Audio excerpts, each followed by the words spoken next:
All right, so I'm really excited. You know what that means. Something's about to happen. Um, I am today getting ready to construct, drum roll, my seed wall.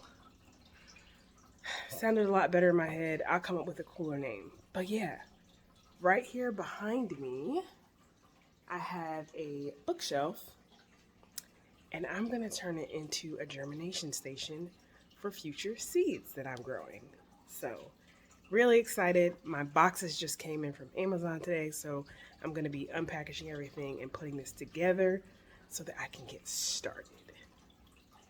Let's go and do it.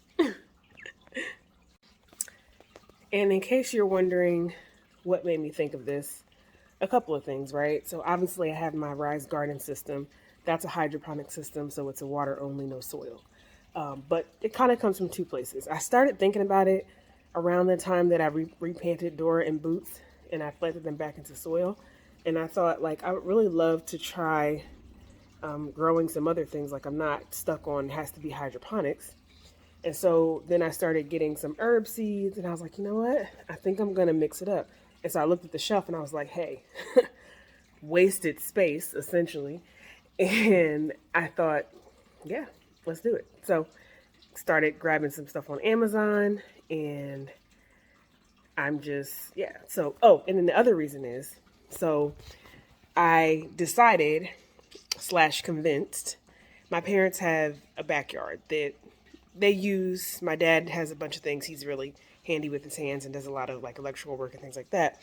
But they have space in their backyard, and I thought, why don't we build them a raised bed, some raised beds, some raised garden beds? Why not? So I convinced them, they were all for it, and now we're doing that. So the other reason I need this space is so that I can have space for the seeds that I'm starting for their raised bed garden.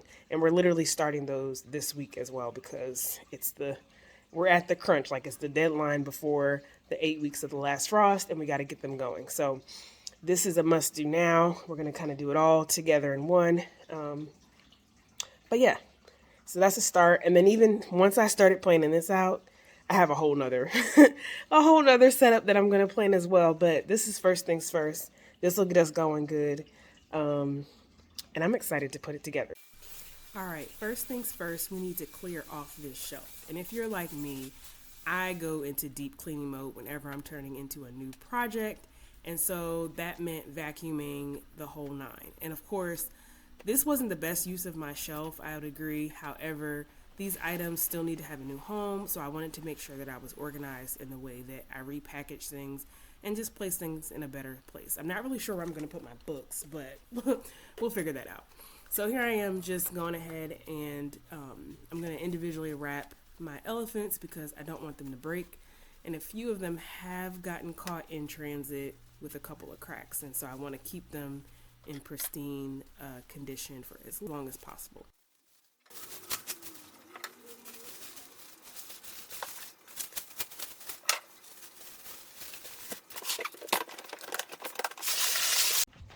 And the final step, of course, is giving each shelf a good wipe down. There was a good bit of dust on it, and I'm just using a vinegar water mix solution that I made and enhanced with a little bit of lavender oil to make it smell good.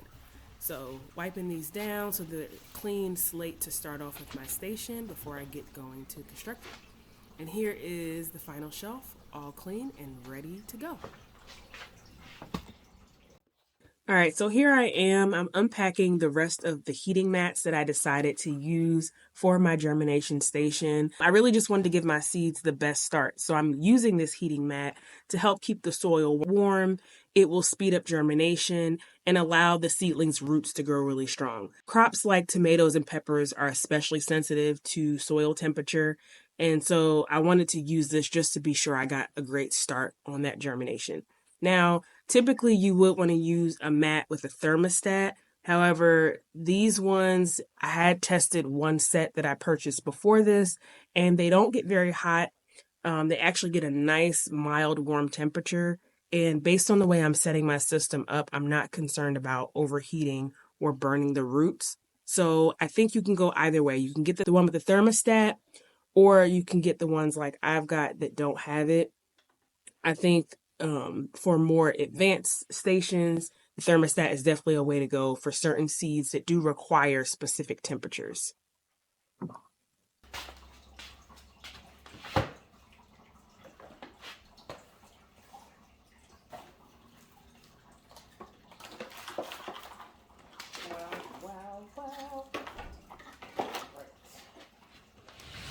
So it was at this point that your girl realized that the heating mats were probably the easiest part of my setup. I was going to have to actually sit down and start reading these instructions because those light fixtures came with a ton of pieces. So here I am sitting here trying to map out where I want to place them. There are a ton of cords, a lot of different like screws, and yeah, reading is definitely fundamental. So I'm taking a second stab at this, slowing down so I can speed up, so to speak, and make sure that I get this installed properly. So once I actually finished reading the instructions, I then realized that I was overwhelming myself for nothing. They had a lot of different screws and things in the packages because they allow you multiple different ways to set this up. So I thought that was actually pretty cool. You can actually screw these to whatever wall or fixture you're using, or you can do what I did, which I used the double-sided sticky pads that they included in here just because I want it to be easy, and also I want to be able to use these shelves again later without drilling holes into them. So I thought that was really great. Again, reading is important. Do it at the beginning. That's what all the instructions say, right? In all capital letters. So glad that I did that because it helped to make the rest of this process go by much more smoothly. After toiling and turning, here's the final setup. We have one light under each shelf. I decided to only go down to the 4th shelf and leave this one blank because it's a little low to the ground, and even though Ember doesn't mess with the plants now, I don't want to tempt her, so I'm not going to put anything on that bottom shelf. I'm probably just going to use it for like storage or something like that. But this is how we're looking, and if you were wondering, do the lights work? Well, they do. Hold on one second. Okay, there we go. I had turned the power strip on. So every shelf now has grow lights. So I now have 4 shelves worth of capacity, and so the power strip's under here. I flipped the switch on. I'm gonna try to figure out how to do some type of automation. My dad is really good with that, so I'm gonna see if he has some thoughts, which I'm sure he does. But now these heating pads are warming up. Now these are the ones, I decided to just get the ones that don't have a temperature controller.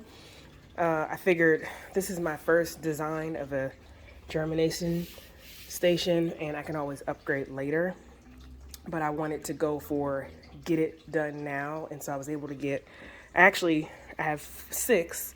I'm only using 4 right now at the moment, so I have another set of 2 that I could use somewhere else. So we are quite happy with this. It took me a minute to get it together, I'm not gonna lie. I had to, once I opened that box, my mind was like, yes, the engineer. Because honestly, outside of work, who wants to be? Nobody. All right. So anyway, station is set up. Next step is to get some stuff on it. So that's what we're going to work on.